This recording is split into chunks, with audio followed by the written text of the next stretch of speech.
Morning.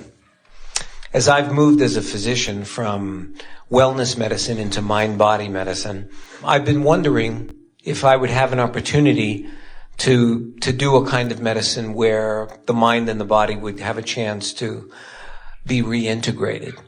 And some partners and I have been putting together a national venture in an area called mesotherapy. And we've been looking for another physician who has an active practice that uses our beta site for launching our business plan. And several physicians, we thought were going to do it, and they didn't turn out to be a good match. And we were starting to talk about some kind of national search mechanism using databases and profiles and things. And that's felt really effortful to me. And so I didn't put a lot of energy into it. And then a few weeks ago, I saw an ad, and it turned out there's a physician in just a few miles away who had already started doing mesotherapy and was needing exactly the services that we were going to offer. In addition to connecting with this person, I found out that he has moved his practice years ago into alternative areas and is very much looking for a spiritual dimension to that practice and is looking for a partner in that area.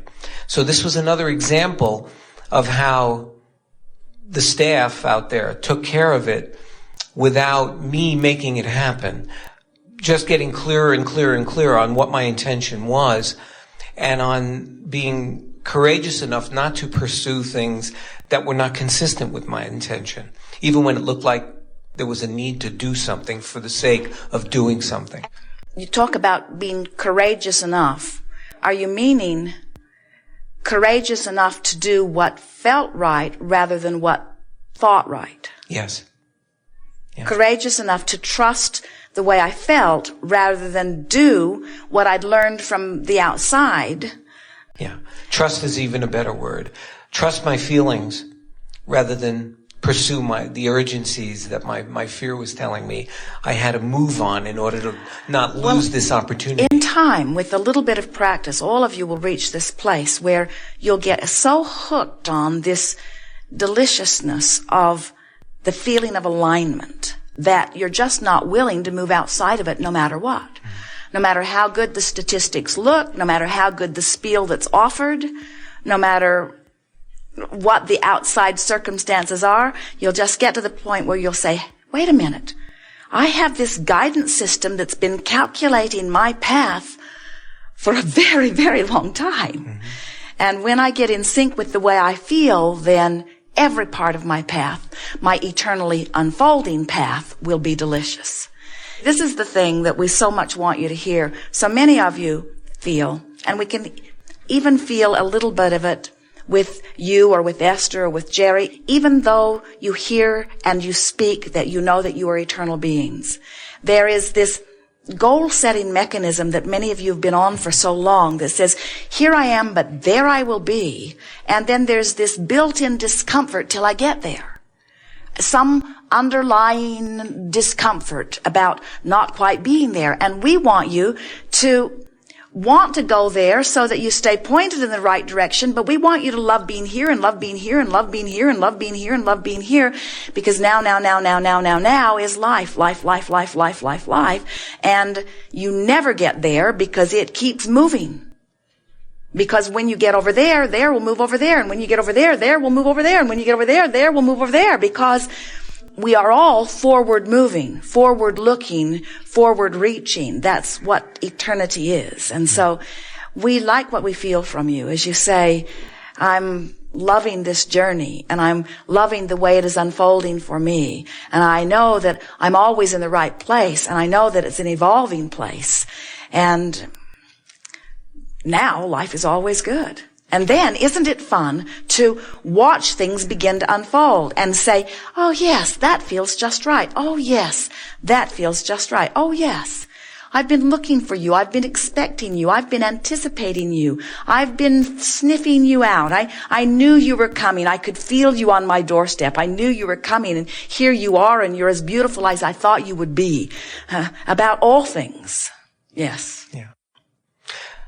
final is about being in the moment. A year ago this month, I had the wonderful gift of my sister and her 2 children, my nephews, moving in with me. So this month is 12 months. And there are times when it's fabulous. And there are times when I either want to strangle myself or strangle them. And I would like some guidance about, I'm very grateful that they're there to show me the places where I'm still healing and I'm still dealing with my own stuff. And I want to get better at not giving into the frustration and still being present with who they are at the same time. When you are co-creating with others, do you think that for you to be truly healed, we're using your words, healed, which sort of implies that there is a sickness of some kind that we can't quite feel. But when you feel like there is something to be healed in you, are you saying that you should be able to stand in interaction with anyone and anything and feel good? Yes. Well, then we have to change our entire philosophy. Wait, we'll try to rework it. No, we can't do it. And we're playing with you a little bit, but does that mean you should be able to turn on the television and participate fully in whatever it is that is offering? And you should be able to absorb it and feel your best anyway. Is that what allowing is? Laying all over the hot stove and saying,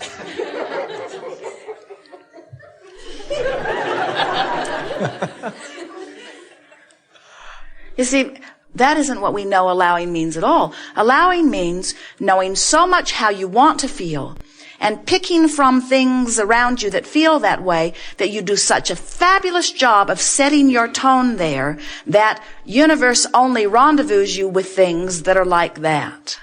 We never want you to look right at something you really don't want and say, I've got to be able to look at this and feel good. Guidance is saying, look over there.